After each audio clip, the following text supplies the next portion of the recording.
मुझे उम्मीद है कि पिछला पार्ट आपको समझ आया होगा, जिसका हम लोगों ने मेरिस्टेमेटिक टिश्यू की डिटेल में बात की, टिश्यू की बात करी थी। आज हम लोग बात करेंगे परमानेंट टिश्यू। जी हाँ, प्लांट टिश्यू दो प्रकार का होता है, मेरिस्टेमेटिक और एक होता है परमानेंट। मैंने कहा मेरिस्टेमेटिक और परमानेंट, मैंने कहा मेरिस्टेमेटिक और परमानेंट से थोड़ा फर्क था कि मेरिस्टेमेटिक वाले डिवाइडिंग होते हैं, जो डिवाइड कर पाते हैं वो है मेरिस्टेमेटिक, और जिनके पास में डिवाइड करने की क्षमता नहीं है, जो डिवाइड नहीं कर सकते, वो कौन होते हैं? परमानेंट। मेरिस्टेमेटिक को याद करने की ट्रिक थी अली, एपिकल, लेटरल और इंटरकेल। आज मैं परमानेंट की जब बात करूंगा तो मैंने कहा परमानेंट के सबसे पहले दो प्रकार है, एक सिंपल परमानेंट और एक है कॉम्प्लेक्स परमानेंट। याद रखिएगा, सिंपल परमानेंट और कॉम्प्लेक्स। देखो सिंपल माने होता है सिंगल, सिंपल माने क्या होता है? सिंगल। और कॉम्प्लेक्स माने होता है बहुत सारे। भाई कॉम्प्लेक्स का मतलब क्या है? बहुत सारे। और सिंपल का मतलब क्या है? सिंगल। सिंगल यानी कि सिंपल परमानेंट इस प्रकार के टिश्यू होते हैं जो एक ही तरह के सेल से मिलते हैं। याद रखिएगा कि सिंपल परमानेंट वाले होते हैं सिंगल टाइप के सेल से। कितने टाइप के सेल से? Single type. और कॉम्प्लेक्स परमानेंट किससे बनते हैं? एक से ज्यादा तरह के सेल्स से बनने वाला टिश्यू क्या है? कॉम्प्लेक्स परमानेंट है। अगर मैं आपसे सिंपल परमानेंट को याद करने का बताऊं तो आप याद रखिएगा सिंपल परमानेंट टिश्यू के तीन प्रकार होते हैं। कितने? तीन। PCS क्या? PCS क्या? PCS। P मतलब क्या होता है? पेरेन्काइमा। P मतलब क्या है? पेरेन्काइमा। P मतलब पेरेन्काइमा। और C मतलब क्या है? मैंने कहा कॉलेनकाइमा। C मतलब कॉलेनकाइमा। और S मतलब क्या होता है? स्क्लेरेनकाइमा। P मतलब पेरेन्काइमा, C मतलब कॉलेनकाइमा और S मतलब क्या है? स्क्लेरेनकाइमा। यानी कि पेरेन्काइमा को हम लोग पेरेंट्स मानेंगे। क्या मानेंगे? पेरेंट्स मानेंगे। और कॉलेनकाइमा को कॉलेज मानेंगे। कॉलेनकाइमा क्या मानेंगे? कॉलेज मानेंगे। क्या मानेंगे? कॉलेज। स्क्लेरेनकाइमा को स्कूल मान के याद करेंगे। स्क्लेरेनकाइमा को क्या मानेंगे? स्कूल। स्क्लेरेनकाइमा को क्या मानेंगे? स्कूल। मैंने कहा देखिए, अब आप पेरेन्काइमा को पेरेंट्स मानेंगे, उसकी बात याद रखेंगे। देखो पेरेंट्स जो होते हैं उनकी जो दीवारें पतली होती हैं, यानी कि पेरेंट्स कैसे हो गए? थिन वॉल्ड हो गए। कैसे हो गए? Thin walled. थिन वॉल्ड मतलब इनकी दीवारें पतली है। दूसरी बात, सारे के सबके पेरेंट्स एक जैसे होते हैं, यानी आइसो डायमेट्रिक। आइसो मतलब होता है सेम, डायमेट्रिक मतलब सबकी डायमीटर क्या है? सेम है। यानी कि मेरिस्टेमेटिक टिश्यू में जो परमानेंट वाला है उसमें, सॉरी परमानेंट टिश्यू में जो पेरेन्काइमा है, पेरेन्काइमा में हमने कहा जो सेल्स हैं वो कैसे हैं? Iso diametric. आइसो मतलब सेम, डायमेट्रिक मतलब इनकी डायमीटर क्या है? सेम। अब प्रिपरेशन क्या मतलब पेरेन्काइमा टिश्यू का काम क्या होता है? मैंने कहा देखो पेरेंट्स का काम क्या है? खाना बनाना, यानी प्रिपरेशन ऑफ फूड। अब खाने को बनाएंगे तो खाने को स्टोर भी तो करेंगे, स्टोरेज ऑफ फूड। खाना बना दिया, खाने को स्टोर भी करते हैं और खाने को डिस्ट्रीब्यूट भी तो करते हैं, डिस्ट्रीब्यूशन ऑफ फूड। क्या करते हैं? Distribution of food. और चोट लगने पर पट्टी भी तो बांधते हैं, healing of wound. Healing of wound यानी जख्म हो जाए, चोट लग जाए तो उसे सही भी तो करते हैं। तो पहला काम मैंने बताया प्रिपरेशन ऑफ फूड, यानी कि खाने को बनाना। खाना बनाने के बाद उसे खाने को डिस्ट्रीब्यूट करना और बच्चे खाने को स्टोर करके रखते हैं, स्टोरेज ऑफ फूड। ये सब फंक्शन किसके हैं? पेरेंट्स के, यानी पेरेन्काइमा। हम सब चाहते हैं सबके पेरेंट्स क्या हो? लिविंग। तो पेरेन्काइमा कैसा टिश्यू है? Living tissue. पेरेन्काइमा कैसा है? लिविंग टिश्यू है। पेरेन्काइमा कैसा है? Living tissue. पेरेन्काइमा कैसा है? लिविंग। दूसरी बात, अब हम लोगों ने क्या करा? मैंने कहा हमने ये बताया कि जो पेरेन्काइमा टिश्यू उसके दो विशेष प्रकार है, एक है एरेन्काइमा और एक है क्लोरेन। जी, तो हम लोग बात कर रहे थे एरेन्काइमा की। तो मैंने कहा पेरेन्काइमा के दो विशेष प्रकार है, क्या? एरेन्काइमा और क्लोरेनकाइमा। क्या? एरेन्काइमा और क्लोरेनकाइमा।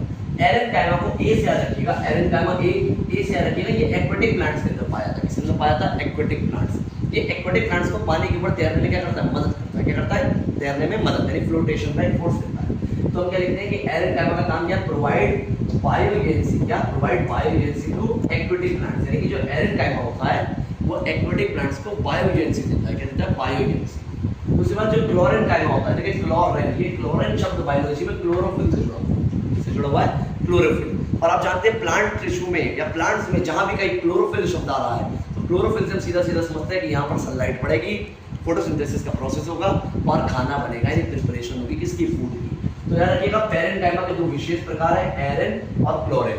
एरेन और क्लोरेन। एरेन को याद रखिएगा एक्वेटिक प्लांट को बायो एजेंसी देना।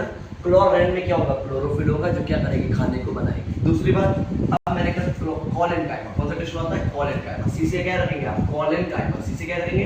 कॉलेनकाइमा। मैं लिख देता हूं सी से हम लोग याद करेंगे कॉलेनकाइमा और पी से हम लोग याद करेंगे पेरेन्काइमा और एस से हम लोग क्या याद रखेंगे? स्क्लेरेनकाइमा।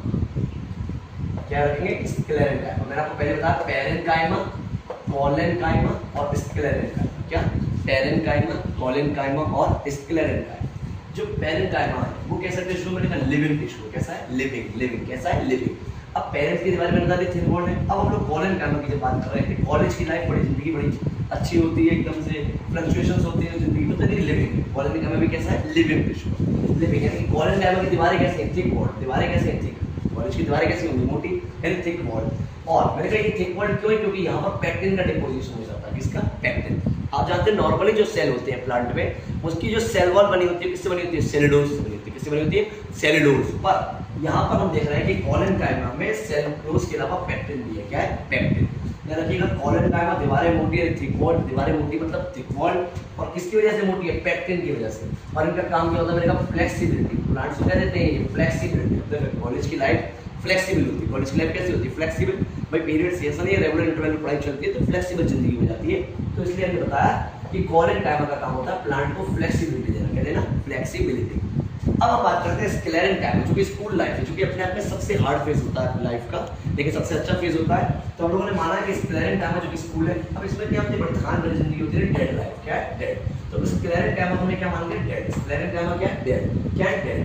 अब आपसे पूछे स्क्लेरेनकाइमा डेड क्यों है? मैंने कहा स्क्लेरेनकाइमा डेड होते हैं इस लिग्निन की वजह से।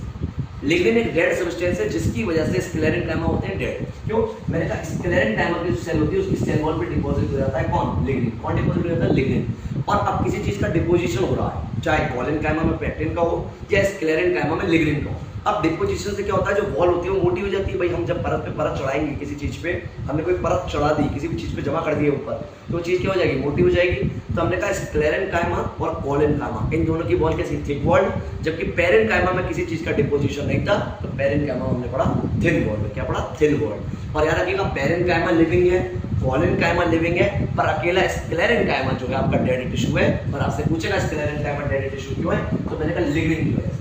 अब देखिए स्कूल की जो जिंदगी होती है वो हमें दोस्ती देती है, बहुत अच्छी दोस्ती हमें मिलती है, और दोस्त हमारी ताकत होती है। दोस्त क्या होते हैं? ताकत। तो स्कूल की जिंदगी हमें स्ट्रेंथ प्रोवाइड करती है। क्या देती है? स्ट्रेंथ। तो याद रखिएगा स्क्लेरेनकाइमा का काम क्या होता है? स्ट्रेंथ प्रोवाइड करना। क्या काम होता है? स्ट्रेंथ प्रोवाइड करना। स्ट्रेंथ माने प्लांट को ताकत देता है।